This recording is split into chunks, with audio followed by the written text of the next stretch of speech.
probably going to be the most simplest one for you to answer, but what if you're wrong?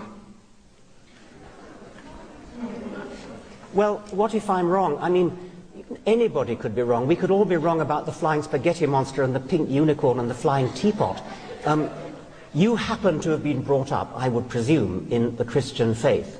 You know what it's like not to believe in a particular faith because you're not a Muslim, you're not a Hindu. Why aren't you a Hindu? Because you happen to have been brought up in America, not in India. If you'd been brought up in India, you'd be a Hindu. If you were brought up in Denmark in the time of the Vikings, you'd be believing in Wotan and Thor.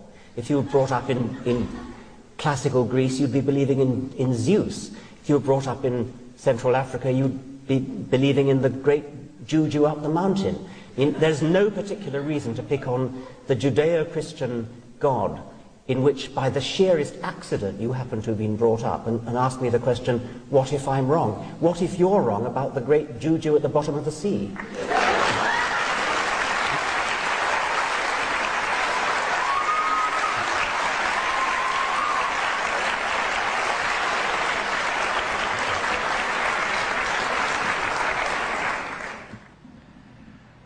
I have a real hard time understanding why people think Richard Dawkins is a deep thinker, a great thinker. That clip was insulting, not only insulting to Christians. I mean, that's a given. He wants to be insulting to Christians. That's how he gets his followers. But that was insulting to the young lady. That was insulting to the audience. That was insulting to anyone who gives any level of deep thought to the issues of theism at all. And it really makes you wonder, why does Richard Dawkins think that that's even an answer? He clearly does not care if Christian intellectuals find his arguments absolutely absurd. He clearly has, they are not even a part of his audience. He's not even trying to deal with them. Here is a man who specifically has as his audience the low-hanging fruit.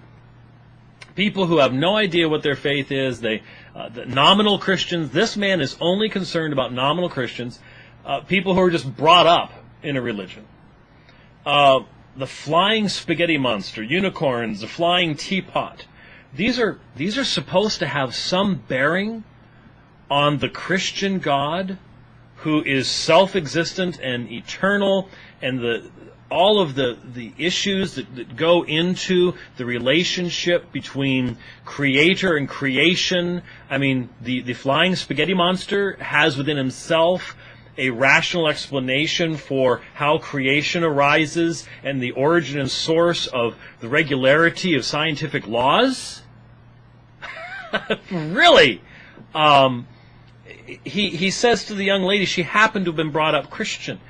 In his world, evidently, no one actually chooses to be Christian. He says, if you had been born here, you'd be such and so. That wouldn't have gone over very well with Dennis D'Souza, huh? Or anyone who was raised in a Hindu area or a Muslim area and who is now a Christian. That really wouldn't go over well there, but he seems to try to get away with these things because he knows, as you can see by the reaction of the mind-numbed audience that's just looking for red meat to be thrown to them. Oh, that's a great response. That was one of the most irrational, insulting, shallow, ridiculous responses I've ever heard from anyone who claims to be an intellectual at all. But he gets away with it, just like Hitchens gets away with it, because people don't think about these things. They don't think about the parameters of the discussion so that they can recognize just how fallacious the responses offered by these atheists are. Not once did he actually respond to her question. Her question was meant to get him to reflect upon what if there is a God, how would an atheist respond to that? I mean, he could have gone someplace with that if he had wanted to. Instead, all he provides is this, pure mockery.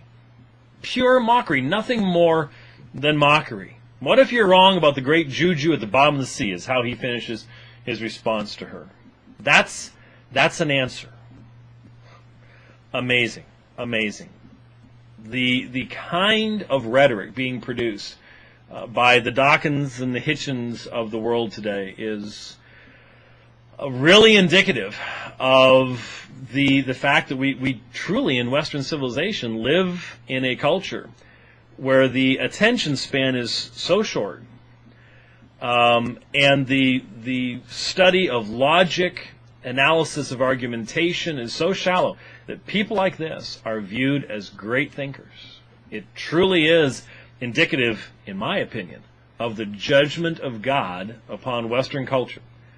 That not only do these people, not only are they given a platform, but that they are viewed as deep thinkers. Truly an amazing time in our history. Thanks for watching.